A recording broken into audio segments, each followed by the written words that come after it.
तो बात है 30 दिसंबर 2025 की, जब राजस्थान में एक ऐसी कैबिनेट बैठक हुई जिसके फैसलों का असर आने वाले कई सालों तक दिखने वाला है। अब सवाल यह है कि आखिर ये फैसले थे क्या और इनसे क्या बदलने वाला है। चलिए आज इसी को थोड़ा गहराई से समझते हैं। अब कोई ये सोच सकता है कि क्या सच में सिर्फ एक बैठक किसी पूरे राज्य का भविष्य बदल सकती है? देखिए, जब फैसले इतने बड़े और दूर तक असर डालने वाले हों तो जवाब हाँ ही होता है। ये सिर्फ कुछ नीतियां नहीं हैं, ये आने वाले राजस्थान का एक तरह से पूरा ब्लूप्रिंट है। तो इस तारीख को जरा ध्यान में रखिएगा, क्योंकि इस दिन जो फैसले लिए गए उनका असर हम सबको पर्यावरण से लेकर प्रशासन तक हर एक चीज में देखने को मिलेगा। आइए देखते हैं कैसे। आज की हमारी ये पूरी पड़ताल कुछ हिस्सों में बटी है। सबसे पहले हम ये समझेंगे कि ये हरित अर्थव्यवस्था होती क्या है। फिर उन बड़े प्रोजेक्ट्स पर नजर डालेंगे जो राजस्थान को आधुनिक बनाने वाले हैं। इसके बाद शासन में क्या सुधार हुए वो देखेंगे और जयपुर में होने वाले एक बहुत ही खास इवेंट की भी बात करेंगे। और हाँ, आखिर में इन सबका सार क्या निकलता है वो भी समझेंगे। तो चलिए शुरू करते हैं हरित अर्थव्यवस्था से। सरकार ने एक ऐसा रास्ता चुना है जहां पर्यावरण की देखभाल और आर्थिक तरक्की दोनों साथ साथ चल सकें। देखते हैं ये होगा कैसे। इन नई नीतियों के केंद्र में जो कॉन्सेप्ट है वो है सर्कुलर इकोनॉमी। इसका मतलब बहुत ही आसान है, कुछ भी बेकार समझकर फेंको मत। चीजों को बार बार इस्तेमाल करो, उन्हें एक नई जिंदगी दो।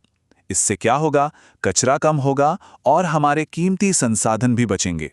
और इसी सर्कुलर इकोनॉमी के विचार को जमीन पर उतारती है ये नई वाहन स्क्रैपिंग नीति।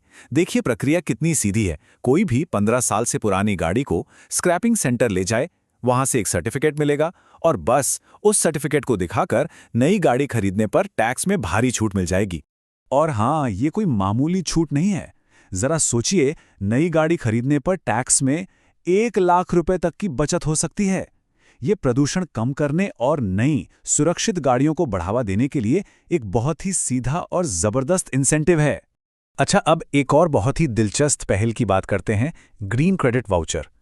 इसका सीधा सा मकसद है उद्योगों को यानी इंडस्ट्रीज को ऐसे प्रोजेक्ट्स में पैसा लगाने के लिए मोटिवेट करना जो पर्यावरण के लिए अच्छे हों, जैसे कि वेस्ट मैनेजमेंट या पानी बचाना।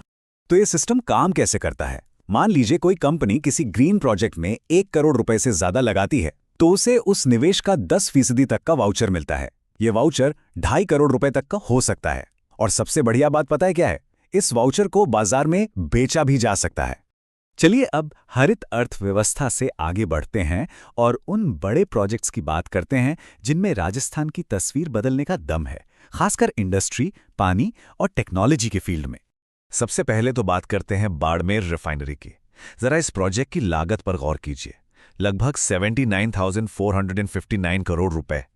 ये एक इतना बड़ा, इतना मेगा इन्वेस्टमेंट है जो अकेले ही राज्य के इंडस्ट्रियल डेवलपमेंट को एक नई रफ्तार दे सकता है। और इस विशाल प्रोजेक्ट के पीछे की पार्टनरशिप भी काफी दिलचस्प है।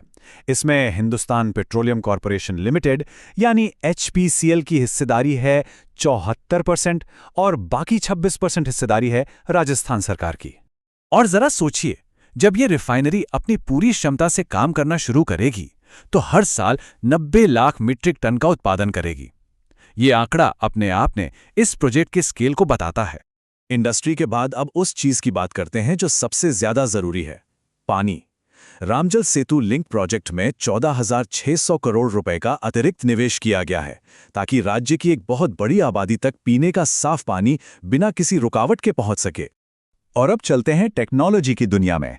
राजस्थान AI और मशीन लर्निंग नीति 2026 का मकसद है सरकारी कामकाज के तरीके को पूरी तरह बदल देना।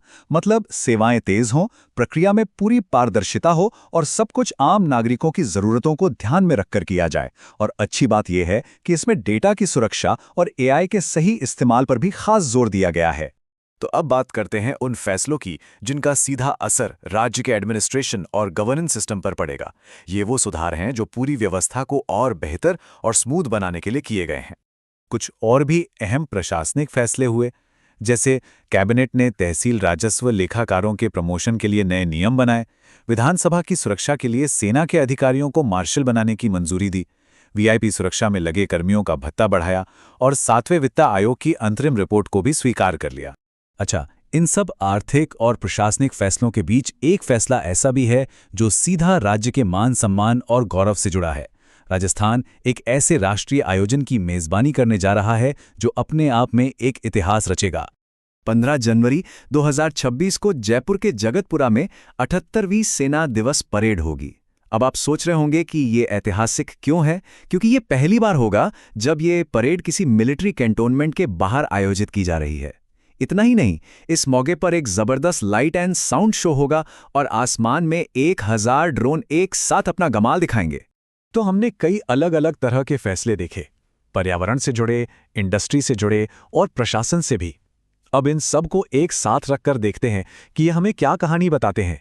मतलब इन सब अलग अलग नीतियों और बड़े बड़े प्रोजेक्ट्स का असली निचोड़ क्या है? क्या ये बस कुछ बिखरे हुए फैसले हैं या फिर इनके पीछे कोई एक सोची समझी बड़ी रणनीति काम कर रही है? तो देखिए, सार ये है, इन सभी फैसलों के पीछे एक 3 तरफा रणनीति साफ दिखती है। पहला, एक ग्रीन और सस्टेनेबल इकोनॉमी की तरफ मजबूती से बढ़ना। दूसरा, इंफ्रास्ट्रक्चर और टेक्नोलॉजी को मॉडर्न बनाने में भारी निवेश करना। और तीसरा, गवर्नेंस को मजबूत करते हुए राज्य के गौरव को बढ़ाना। ये सब चीजें जब एक साथ मिलती हैं तो एक बड़ी तस्वीर बनती है। आज जो ये फैसले लिए गए हैं, ये सब एक दूसरे से जुड़े हुए हैं। अब सोचने वाली बात यह है कि ये पूरा मिला जुला नजरिया आने वाले सालों में, मान लीजिए 2030 तक, राजस्थान को किस मुकाम पर ले जाएगा।